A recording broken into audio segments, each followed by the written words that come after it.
परत एकदा good morning to all of you. पोटॅन्शिओमीटरचे ऍप्लिकेशन्स आपण बघतोय. त्यातलं पहिलं ऍप्लिकेशन बघितलं आपण, comparison of EMF of two cells. त्यामध्ये दोन मेथड्स बघितल्या, एक सेपरेट मेथड किंवा इंडिव्हिज्युअल मेथड, दुसरी पाहिली आपण सम अँड डिफरन्स मेथड किंवा असिस्ट अँड अपोज मेथड. त्यानंतर अजून एक ऍप्लिकेशन बघितलं आपण, potentiometer is also use to measure the internal resistance of a electric source किंवा बॅटरी सोर्स. एखाद्या बॅटरी सोर्सचा इंटरनल रेजिस्टन्स मेजर करण्यासाठी आपण या पोटॅन्शिओमीटरचा यूज करतो. अजून एक यूज आहे या पोटॅन्शिओमीटरचा, त्याला मी थर्ड यूज म्हणतो. त्याला म्हणतात व्होल्टेज डिवायडर. Voltage divider. आता काय बघा व्होल्टेज डिवायडर. आता आपण आपल्या घरामध्ये हा सोर्स असतो इलेक्ट्रिकचा, दोन पिन असतात त्यामध्ये. यामध्ये असणारा पोटेन्शियल डिफरन्स किंवा व्होल्टेज आपण जर डायरेक्ट घेतलं तर आपल्याला 230 व्होल्ट डायरेक्ट पोटेन्शियल मिळतं.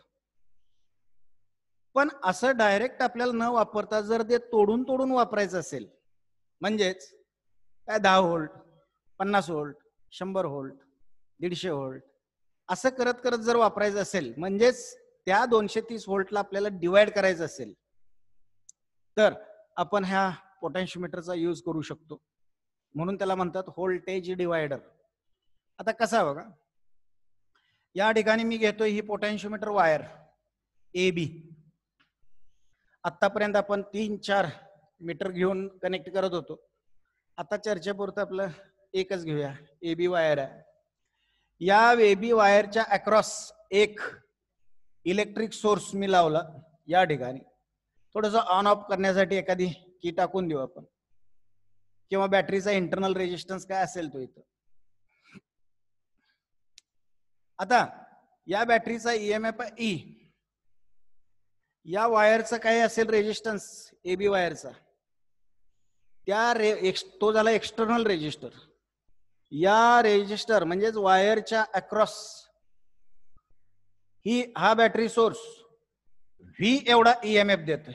बघा, व्ही एवढा ईएमएफ, व्ही एवढा पोटेन्शियल डिफरन्स देतोय. म्हणजे त्याला किंवा मी असं व्ही ए बी म्हणतो. ए आणि बी या दोन पॉइंटच्या अक्रॉस असणारा potential difference V A B. आता ए आणि बी पॉइंट घेऊन मी जर पुढच्या एखाद्या डिव्हाइसला जोडले तर मला व्ही ए बी एवढं पोटेन्शियल मिळणार आहे. पण मला त्या डिव्हाइसला पोटेन्शियल डिफरन्स वाढवत न्यायचा आहे, किंवा थोडा थोडा थोडा वाढवत नेऊन सप्लाय करायचं. असं जर असेल तर मी काय करणार बघा, ए टर्मिनल पासून एक पॉइंट मी बाजूला काढणार. ए टर्मिनल पासून एक पॉइंट मी बाजूला काढणार, जो हायर पोटेन्शियल आहे, आणि हा लोअर पोटेन्शियल आहे. बी इज ऍट लोअर पोटेन्शियल. आणि मग ए पासून डायरेक्ट टर्मिनल घेतलं. आता एक जॉकी मी घेणार आहे, आणि या जॉकीला एक वायर जोडणार आहे, ते एक टर्मिनल घेणार आहे, ही जॉकी जे.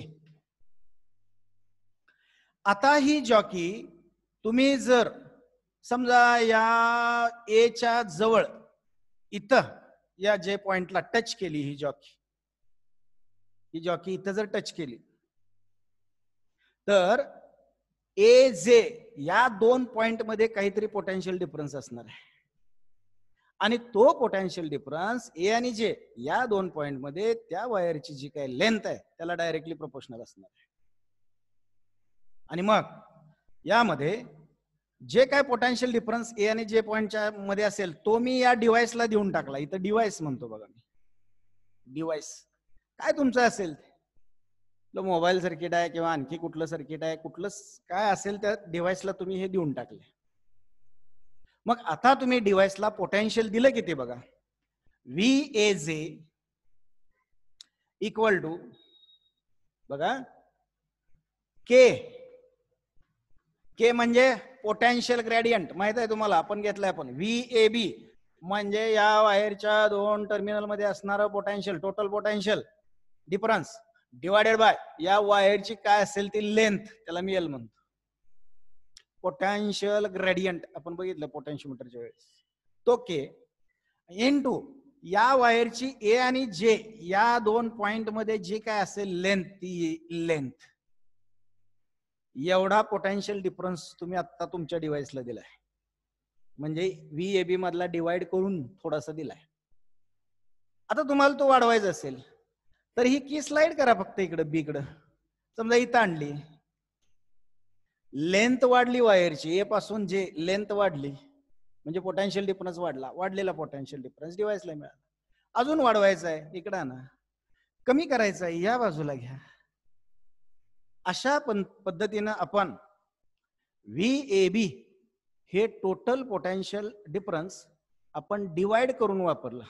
अशा पद्धतीनं व्होल्टेज डिवायडर सिस्टीम म्हणून या पोटेन्शियोमीटरचा यूज केला जातो. आता त्याचबरोबर आणखी एक ऍप्लिकेशन आहे, ऍप्लिकेशन नंबर 4 या पोटेन्शियोमीटरचं. या पोटेन्शियोमीटरला तुम्ही एखाद्या डिव्हाइस मधला करंट किंवा त्या डिव्हाइसचा असणारं स्पीड कमी जास्त करण्यासाठी तुम्ही वापरू शकता. उदाहरणार्थ हे फॅनचं सर्किट आहे, फॅनचं सर्किट.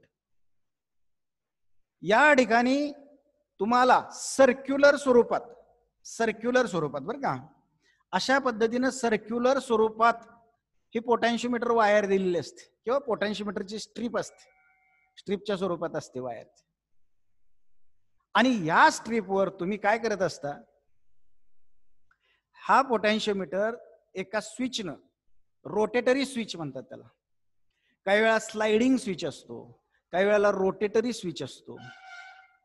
अशा पद्धतीनं या रोटेटरी स्विचनं तुम्ही या वायरची लेंथ, या सर्क्युलर वायरची लेंथ तुम्ही कमी जास्त करता. आणि मग तुम्ही अशा पद्धतीनं वायरची लेंथ जास्त केली की पोटेन्शियल डिफरन्स वाढला म्हणजे करंट वाढला, म्हणजे त्याची रोटेशनल स्पीड सुद्धा वाढत. अशा पद्धतीनं तुम्ही याचा उपयोग, रोटेटरी पोटेन्शियोमीटर किंवा स्लाइडिंग पोटेन्शियोमीटरचा उपयोग तुम्ही हे स्पीड कंट्रोलसाठी वापरता. कधी कधी तुम्ही काय करता, तुम्ही बघता आपल्या टेप रेकॉर्डर मध्ये ऑडिओ कंट्रोलसाठी बटन असतं, रेडिओ मध्ये ऑडिओ कंट्रोल, टीव्ही मध्ये ऑडिओ कंट्रोलसाठी बटन असतं, स्विच असतो, ऑडिओ कंट्रोल.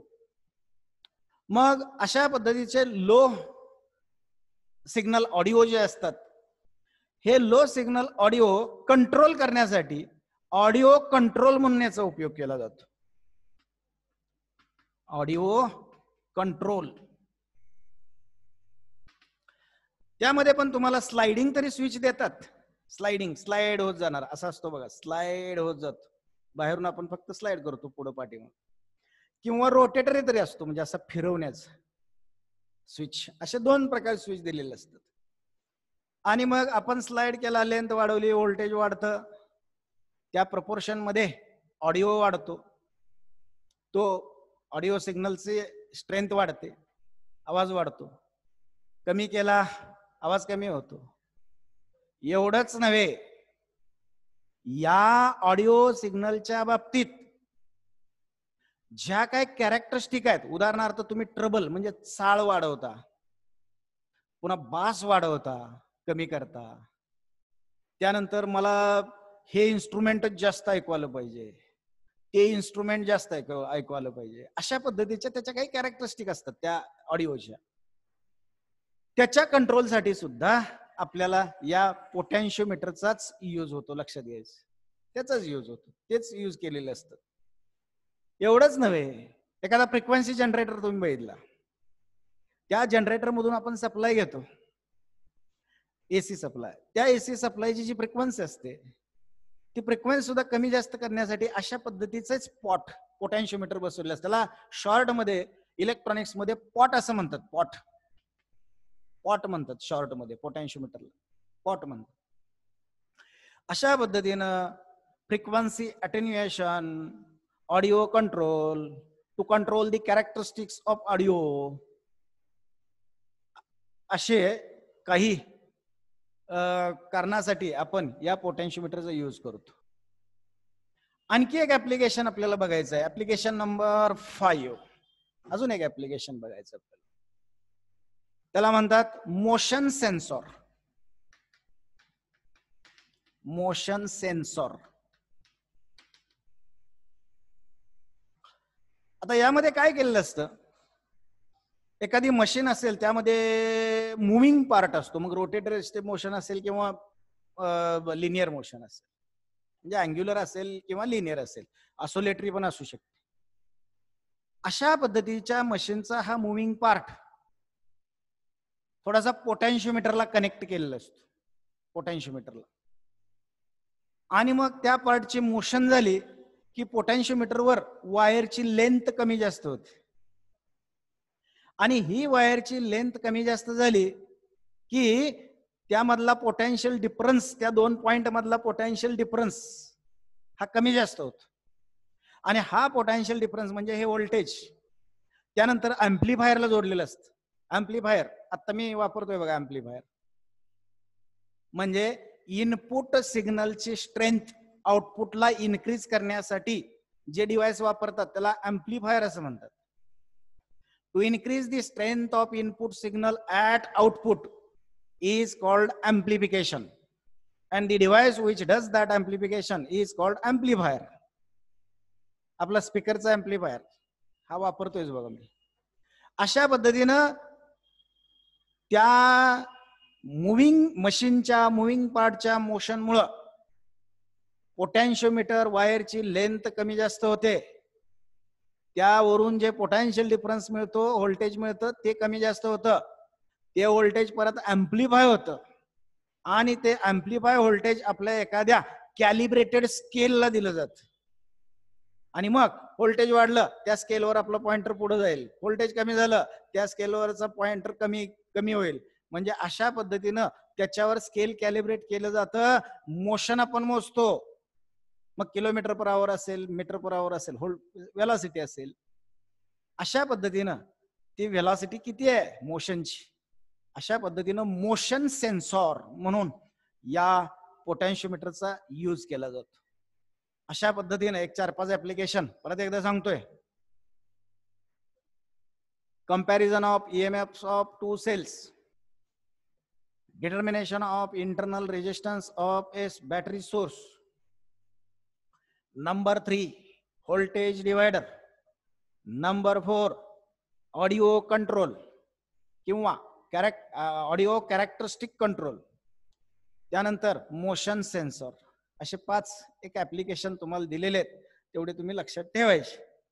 आता आपल्याला पुढचा एक मुद्दा असा बघायचा आहे की ज्यामध्ये या पोटेन्शिओमीटरची आपल्याला कंपॅरिझन करायचं आहे. पोटेन्शिओमीटरचं कंपॅरिझन करायचं,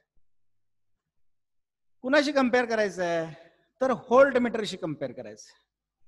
आणि मग कंपेअर करून आपल्याला त्या पोटेन्शिओमीटरच्या व्होल्ट मीटरच्या ओव्हर काय ऍडव्हान्टेजेस आहेत का, त्याला मेरिट्स म्हणतात.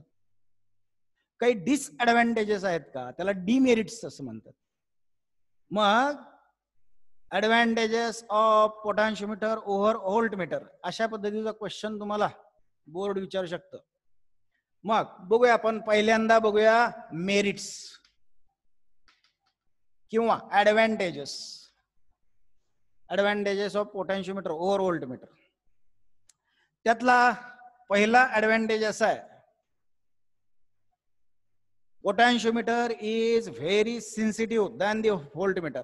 व्होल्ट मीटर पेक्षा पोटेन्शिओमीटर सेन्सिटिव्ह असतो. सेन्सिटिव्हिटी म्हणतो मी. पहिला मुद्दा बघतोय आपण सेन्सिटिव्हिटीच्या संदर्भात. सेन्सिटिव्ह माहित आहे ना, तुमच्या विद्यार्थ्यामध्ये अनेक प्रकार असतात. एखाद्या विद्यार्थ्याला नुसते डोळे जरी असे केले तरी तो लगेच रडायला सुरुवात करतो, पण एखाद्याला बदडला तरी सुद्धा शिक्षक बाहेर गेले की पुन्हा उड्या मारत असत. अशा पद्धतीनं तो रद्दड सेन्सिटिव्ह म्हणायचं. म्हणजे थोडं बोललं तरी ज्याला लागतं तो सेन्सिटिव्ह. तसं इथं आपल्याला बघायचं आहे पोटॅन्शिओमीटरची सेन्सिटिव्हिटी. आता सेन्सिटिव्हिटी कशा संदर्भात? करंट सेन्सिटिव्हिटी असते, त्याचबरोबर व्होल्टेज सेन्सिटिव्हिटी सुद्धा असते.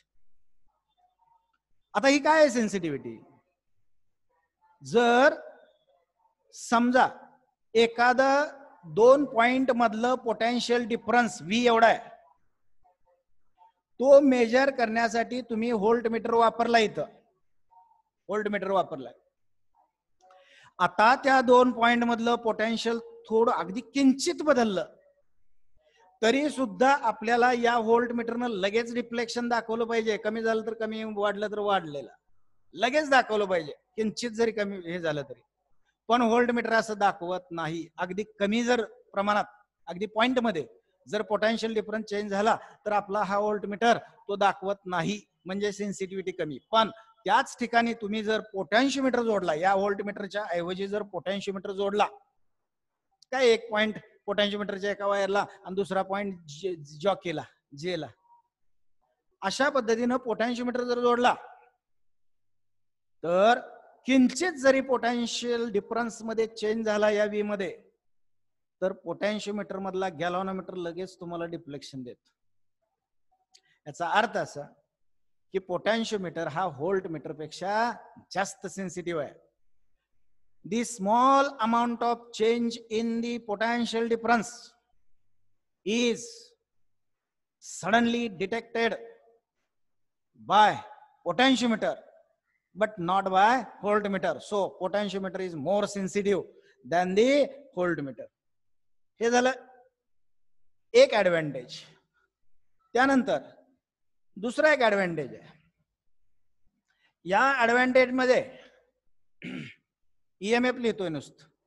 म्हणजे काय बघा, व्होल्टमीटर हा फक्त पोटेन्शियल डिफरन्स मोजतो, पोटेन्शियल डिफरन्स मेजर करतो. पण आपला पोटॅन्शिओमीटर हा पोटेन्शियल डिफरन्स मेजर करतो ते करतो, पण EMF सुद्धा त्या बॅटरी सोर्सचा मेजर करतो. आता का व्होल्टमीटर का EMF मोजू शकत नाही? व्होल्टमीटर EMF मेजर करू शकत नाही. त्याचं कारण असं बघा, समजा मी बॅटरी घेतली, आत्ता सध्या 11वीत बघितलंय आपण, आत्ता सध्या या बॅटरी ही बॅटरी यूज मध्ये नाही, म्हणजे ओपन आहे, सर्किटला जोडलेली नाही. अशा वेळी या बॅटरीच्या 2 पॉइंट मध्ये त्या बॅटरीचा EMF असतो, म्हणजे टोटल एनर्जी असते, तो पण व्होल्ट मध्येच मोजतात.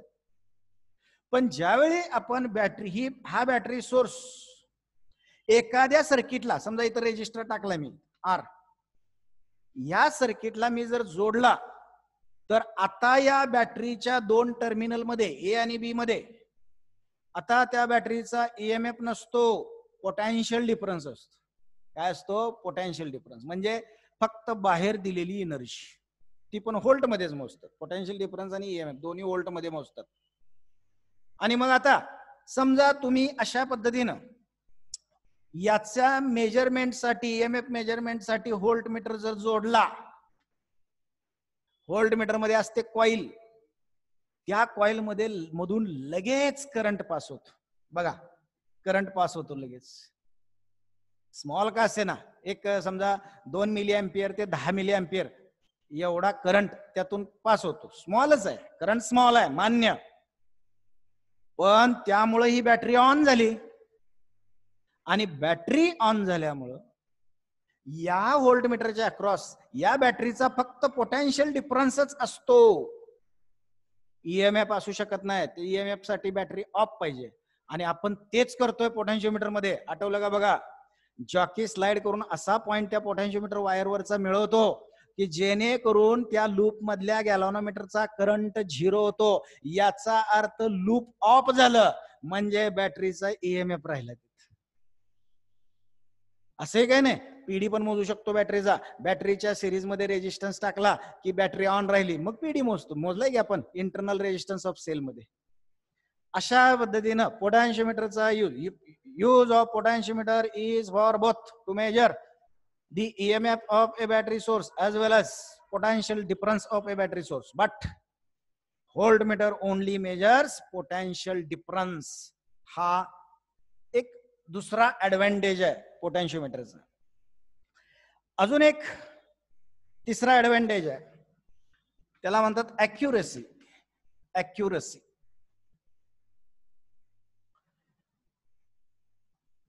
आपण काय करतो पोटॅन्शिओमीटर मध्ये, लॉंग वायर वापरतोय आणि त्या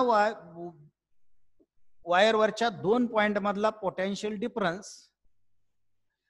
हा त्याच 2 पॉइंट मधल्या लेंथला डायरेक्टली प्रोपोर्शनल असतो. मग जेवढी वायरची लेंथ वाढवाल तेवढा पोटेन्शियल ग्रेडियंट कमी होतो. लक्षात घ्या, potential gradient VAB upon L, जेवढी लेंथ वाढवाल तेवढा पोटेन्शियल ग्रेडियंट कमी, म्हणजे युनिट लेंथच्या अक्रॉस असणारा पोटेन्शियल डिफरन्स कमी, आणि तेवढं तुम्ही पोटेन्शियल डिफरन्स लूप मध्ये जोडलेला ऍक्युरेट मेजर करू शकता. ऍक्युरेट, कारण तो ऑफ स्टेट मध्ये असतो त्यावेळी. पण व्होल्टमीटर जोडला तर काय होईल बघा. आता हे 2 पॉइंट आहेत, V एवढा पोटेन्शियल डिफरन्स आहे, इथं व्होल्टमीटर तुम्ही जोडला. आता पोटेन्शियल डिफरन्स काय, हा हायर पोटेन्शियलला पॉइंट आहे समजा हा, आणि हा लोअर पोटेन्शियलला आहे. म्हणजे इथं चार्ज जास्त आहे म्हणून तो हायर इलेक्ट्रिकल लेवलला आहे, आणि इथं चार्ज कमी आहे किंवा निगेटिव्ह तरी आहे म्हणून तो लोअर इलेक्ट्रिकल लेवलला आहे. आणि मग higher electrical level, lower electrical level, त्यालाच म्हणतो आपण पोटेन्शियल डिफरन्स, बरोबर. मग इथं चार्ज जास्त, इथं चार्ज कमी. व्होल्टमीटर जोडला की करंट चालू, स्मॉल का असेना पण करंट चालू. आणि करंट म्हणजे काय, फ्लो ऑफ चार्ज. करंट म्हणजे काय, फ्लो ऑफ चार्ज. हा फ्लो ऑफ चार्ज बघा, म्हणजेच इथलाच थोडा चार्ज हा व्होल्टमीटर इकडे नेऊन ठेवतो. आपल्याला, आपण त्याला जोडलाय डिफरन्स मोजायला, आणि तो इकडचं थोडं तिकडे नेऊन ठेवतो. त्या माकडाच्या गोष्टीसारखं, माकडाने 2 मांजरं लोणी, जरा इकडे झुकलं ह्यातलं खाणार, जरा तिकडे झुकलं त्यातलं खाणार. आठवली का गोष्ट. अशा पद्धतीनं हा व्होल्टमीटर पोटेन्शियल डिफरन्स मेजर करण्यासाठी मोजला, पण त्यानं काय केलं, ह्यातला थोडा चार्ज तिकडे नेऊन ठेवला, म्हणजे ऍक्युरेट पोटेन्शियल डिफरन्स मेजर केला नाही, तो थोडासा कमी करून मेजर केला. असताना पॉइंट मध्येच कमी असतो, जास्त नसतो. पण पोटेन्शिओमीटर मध्ये आपण ते लूप ऑफ करून मोजतो, त्यामध्ये करंट नसतो. गॅल्व्हनोमीटर शोज नल डिफ्लेक्शन, आणि म्हणून त्यामध्ये करेक्ट पीडी असतो. यामध्ये थोडासा कमी करून मेजर केला जातो, पॉइंट मध्ये काय असताना पण कमी करून. म्हणजे अॅक्युरेसी कोणाची जास्त, पोटेन्शिओमीटरची अॅक्युरेसी जास्त आहे, हे लक्षात घ्या. हा तिसरा ऍडव्हान्टेजेस आहे आपल्याला. अजून एक चौथा ऍडव्हान्टेज आहे यामध्ये, अगदी स्मॉल पीडी असेल तर, समजा स्मॉल पीडी म्हणतो मी शॉर्ट मध्ये, स्मॉल पीडी. समजा या 2 टर्मिनल मध्ये अगदी स्मॉल पीडी आहे, पोटेन्शियल डिफरन्स अगदी स्मॉल आहे. या 2 टर्मिनल मध्ये तुम्ही जर व्होल्टमीटर जोडला तर व्होल्टमीटरच्या कॉइल मधून सफिशियंट करंट जात नाही, आणि त्यामुळं कॉइलच्या भोवती सफिशियंट मॅग्निट्यूडचं मॅग्नेटिक इंडक्शन प्रोड्यूस होत नाही, मॅग्नेटिक फील्ड प्रोड्यूस होत नाही. इंटरॅक्शन मध्ये, त्यांना बोलवायचं, इंटरॅक्शन मध्ये ती कॉइल रोटेट होत नाही, व्होल्टमीटर काहीच दाखवत नाही. म्हणजेच या व्होल्टमीटर मधल्या कॉइलच्या रोटेशन साठी जेवढा सफिशियंट करंट लागतो तेवढा सफिशियंट करंट या 2 पॉइंटच्या असणाऱ्या पोटेन्शियल डिफरन्सनं मिळत नाही, आणि त्यामुळं व्होल्टमीटर ते मेजर करू शकत नाही. पण आपल्या पोटेन्शिओमीटर मध्ये बघा, आता आपण पाहतोय डीमेरिट्स, पोटेन्शिओमीटरचे डीमेरिट्स आहेत. त्यातलं पहिलं डीमेरिट म्हणजे साईज. आता पोटेन्शिओमीटर बघितलं तर 4 मीटर वायर, 1 मीटरचे 4 तुकडे करून आपण 4 मीटर वायर 1 मीटरच्या वुडन बोर्डवर आपण फिट करतोय.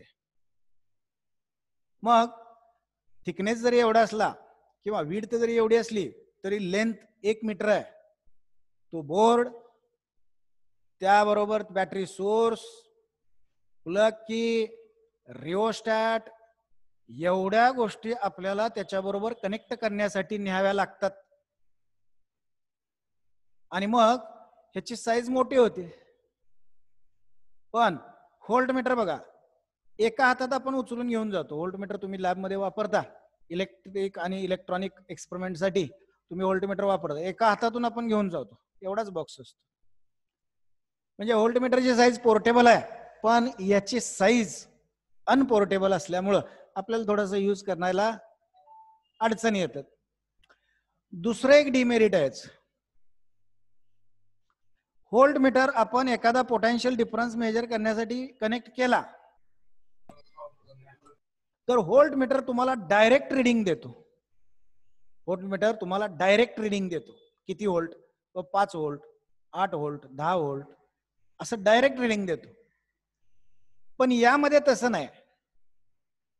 यामध्ये तुम्हाला लेंथ मेजर करावी लागते आणि त्या लेंथला, वायर, पोटॅन्शियोमीटर वायरच्या लेंथला जी बॅलन्सिंग लेंथ येते त्या बॅलन्सिंग लेंथला पोटॅन्शियल ग्रेडियंटनं मल्टिप्लाय केल्यानंतर आपल्याला पोटॅन्शियल डिफरन्स किंवा ईएमएफ येतो.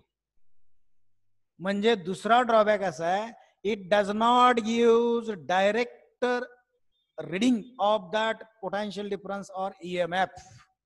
So indirect reading, indirect reading असं म्हणतो मी. अशा पद्धतीने हा दुसरा ड्रॉबॅक आहे. इनडायरेक्ट आपल्याला ते पुन्हा मॅथमॅटिकल मॅन्युप्युलेशन करावं लागतं आणि मग ते कॅल्क्युलेट करावं लागतं. नंबर 3, अजून एक डिमेरिट आहे याचा. आता तो सुरुवातीलाच आपण ऍप्लिकेशन बघतानाच तुम्हाला मी सांगितलंय, ज्या बॅटरी सोर्सचा ईएमएफ मेजर करायचा आहे तो बॅटरी सोर्स आपण पोटॅन्शियोमीटरच्या लूप मध्ये कनेक्ट करतोय आणि त्या लूप मध्ये कनेक्ट करत असताना त्याचा पॉझिटिव्ह आपल्या ऍक्झिलरी बॅटरी सोर्सच्या पॉझिटिव्हलाच आला पाहिजे, अन्यथा आपल्याला त्यामध्ये काही करता येत नाही, सर्किट प्रॉपर वर्क होत नाही. हा ड्रॉबॅकच आहे. चुकून तो ज्याचा ईएमएफ मेजर करायचा आहे तो जर सोर्स उलटा लावला तुम्ही, त्याचा निगेटिव्ह इकडे आला तर काहीच येत नाही त्यामध्ये. म्हणजे तिसरा ड्रॉबॅक असा आहे, the positive terminal of the battery source whose EMF you are going to measure must be connected to positive of the auxiliary battery source. हा एक ड्रॉबॅक आहे. नंबर 4, आणखी एक ड्रॉबॅक आपण बघितला. काय या ड्रॉबॅक मध्ये? तर समजा ईएमएफ 2 बॅटरीचा कम्पेअर करण्यासाठी तुम्ही त्या लूप मध्ये, पोटॅन्शियोमीटरच्या लूप मध्ये 2 बॅटरी सोर्सेस कनेक्ट केलेत. आता हे 2 बॅटरी सोर्सेस कनेक्ट करत असताना त्या 2 बॅटरी सोर्सेस मध्ये ज्याचा ईएमएफ ग्रेटर आहे आणि ज्याचा ईएमएफ लेस आहे, ग्रेटर ईएमएफ ची बॅटरी ऑक्झिलरी बॅटरीकडे आली पाहिजे, म्हणजे सुरुवातीला आली पाहिजे, आणि लोअर ईएमएफ ची नंतर आली पाहिजे. अशा पद्धतीने हा एक ड्रॉबॅकच आहे. आपल्याला प्रत्येक वेळी काळजी घ्यावी लागते एक्सपेरिमेंट करत असताना. असे 4 ड्रॉबॅक आहेत या पोटॅन्शियोमीटरचे. ठीक आहे. आता इथपर्यंत या करंट इलेक्ट्रिसिटी या चॅप्टरचा एक पार्ट संपलाय की ज्यामध्ये आपण 2 भाग बघितलेत, व्हीटस्टोनचं नेटवर्क आणि पोटॅन्शियोमीटर. आता गॅल्व्हॅनोमीटर आपल्याला पुढं बघायचं आहे, पण त्या अगोदर इथपर्यंतचे आपण प्रॉब्लेम थोडेसे सॉल्व्ह करूया. मग एक 4 प्रॉब्लेम मी सॉल्व्ह करून देतो, बाकीचे तुम्ही प्रयत्न करायचे आहेत, नंतर मी तुम्हाला देणारच आहे. चला घ्या प्रॉब्लेम्स. आता 0.2713 एम्पियर या पद्धतीने आपण सगळे करंट्स कॅल्क्युलेट करू शकतो. आता पेज शेअर केलेलं नाही, पेज मी व्हॉट्सअपला टाकतोय बरं का, फक्त प्रॉब्लेम वाचतोय पुढचा.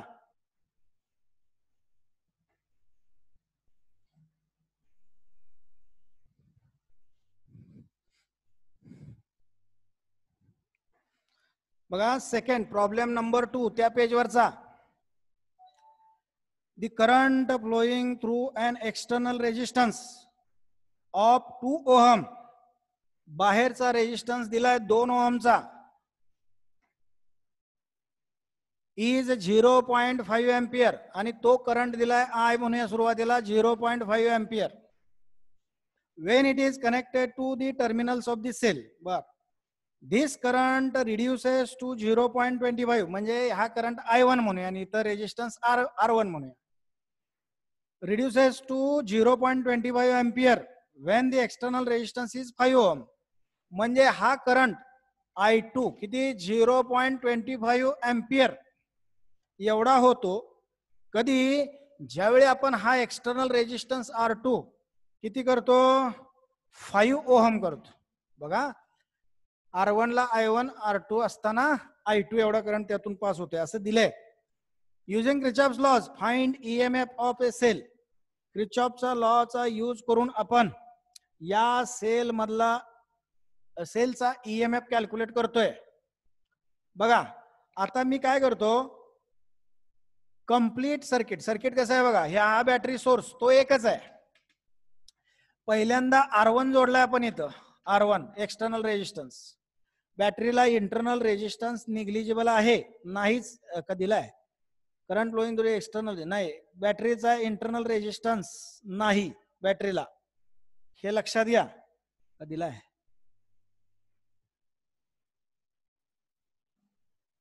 Terminal of a cell, current reduces to when external 5.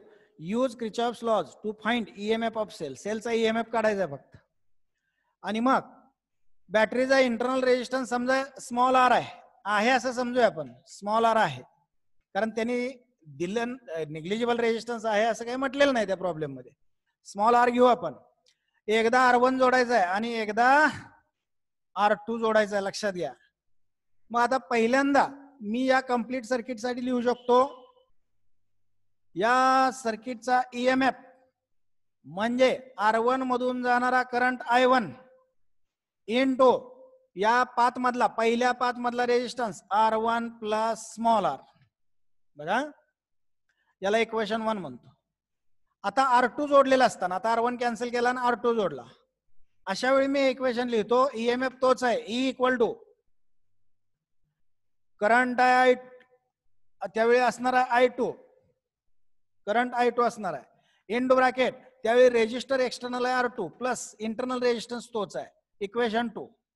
आता पहिल्यांदा इंटरनल रेजिस्टन्स कॅल्क्युलेट करून घेऊ, equating equation 1 and 2, equating equation 1 and 2, equate करूया इक्वेशन्स. मग I1 into R1 plus small r equal to I2 into R2 plus small r. आता value put up करतोय,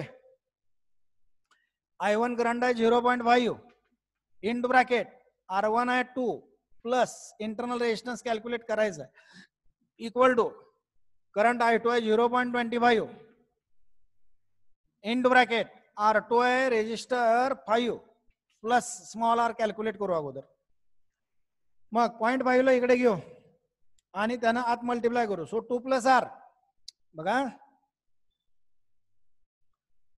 2 plus R equal to 0.25 upon 0.5 into 5 plus R. बघा आत multiply करतोय, हे division अगोदर करून घेतोय, 2.5 ला 5 न मल्टिप्लाय डिवाइड करतोय म्हणजे येईल 0.5. सो 0.5 इंटू 5 प्लस आर, आत मल्टिप्लाय करतोय 2.5 plus 0.5 R, 2 plus R, R R एका बाजूला घेऊ आणि ह्या 2 ला पलीट टाकू. मग R into bracket 1 minus 0.5 equal to 2.5 minus 2. मग 1 मायनस 0.5 म्हणजे 0.5. सो 0.5 आर इक्वल टू 0.5 म्हणजेच आर आला 1 ओहम, इंटरनल रेजिस्टन्स मिळाला आपल्याला. आता हा इंटरनल रेजिस्टन्स आणि बाकीच्या व्हॅल्यूज इक्वेशन 1 मध्ये पुटअप करूया. सो फ्रॉम इक्वेशन 1 बघा, E equal to, E calculate करायचा ईएमएफ बॅटरी सोर्सचा.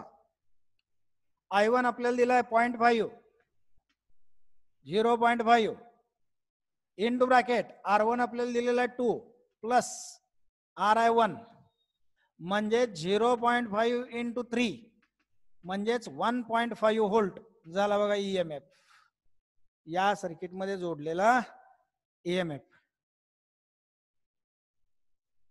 आता एक काम करूया, घेऊ का अजून एक घेऊ बघा. आता तिसरा वाचतोय, अजून पुढच्या लेक्चरला आपण अजून घेऊया यातले प्रॉब्लेम, डोंट वरी. तिसरा वाचतोय मी. 4 रेजिस्टन्सेस 5 ohm, 10 ohm, 15 ohm and an unknown resistance X are connected in series so as to form the Wheatstone network. आता इथे एक चूक आहे बरं का या प्रॉब्लेम मध्ये, कनेक्टेड इन सिरीज नाही, इन ऑर्डर पाहिजे तिथे, ऑर्डर शब्द. मग ऑर्डर मध्ये जोडलेले आहेत. Determine the unknown resistance X if the network is balanced with these numerical values of resistances. बघा आता त्यांनी काय गिवन आहे बघा, दिलंय काय त्यांनी दिलं सांगतो अगोदर, कारण प्रॉब्लेम तुमच्या समोर नाही. 4 रेजिस्टर्स दिलेत, मी त्याला R1, R2, R3 आणि व्हीटस्टोनच्या नेटवर्क मध्ये जोडलेत. हे बघा, लक्ष द्या, इथं गॅल्व्हॅनोमीटर मध्ये, इकडे बॅटरी सोर्स, आणि हे जे रेजिस्टर आहेत हे रेजिस्टर ऑर्डर प्रमाणे जोडलेत. म्हणजे हा R1, हा R2, हा R3 आणि हा R4. आपण नेहमी R4 इथं घेतोय, आता त्यांनी सांगितलं ऑर्डर प्रमाणे, म्हणजे अशा पद्धतीनं R4 इकडे येईल बघा घेताना सुद्धा. आता R1 किती दिलाय, सगळ्यांच्या व्हॅल्यू लिहितो आता बघा. R1 दिलाय 5, 10 आणि 15 हे दिलेत बघा. हा दिलाय 5 ओम, हा दिलाय 10 ओम, त्यानंतर R3 दिलाय 15 ओम आणि हा दिलाय R4 X ओम. आणि विशेष म्हणजे या प्रॉब्लेम मध्ये हा व्हीटस्टोनचा नेटवर्क बॅलन्स्ड आहे म्हणून सांगितलंय. ज्या अर्थी बॅलन्स्ड आहे त्या अर्थी या गॅल्व्हॅनोमीटर मधला करंट 0, म्हणजे याची झाली सिरीज, याची झाली सिरीज. बॅलन्स्ड नेटवर्क म्हटलं की या 4 रेजिस्टन्सेसची बॅलन्सिंग कंडिशन आपल्या व्हीटस्टोनची R1 upon R2 equal to R3 upon R4. बघा आता यातला जो R3 आहे तो R3 हा पाहिजे बरं का, म्हणजे R4 पाहिजे. R4 अपॉन R3 आपण इथं उलट केलंय. R1 upon R2 equal to R3 upon R4. मग वाटल्यास मी इथं R4 म्हणतो आणि इथं R3 म्हणतो, बरोबर. आता तुम्हाला कंडिशन लक्षात येईल. आता व्हॅल्यू टाकतोय मी, 5 upon 10 equal to X upon 15. करूया कॅल्क्युलेट. 15 ला इकडे घेतो, 5 into 15 upon 10 equal to X. सांगा मला किती येते. 7.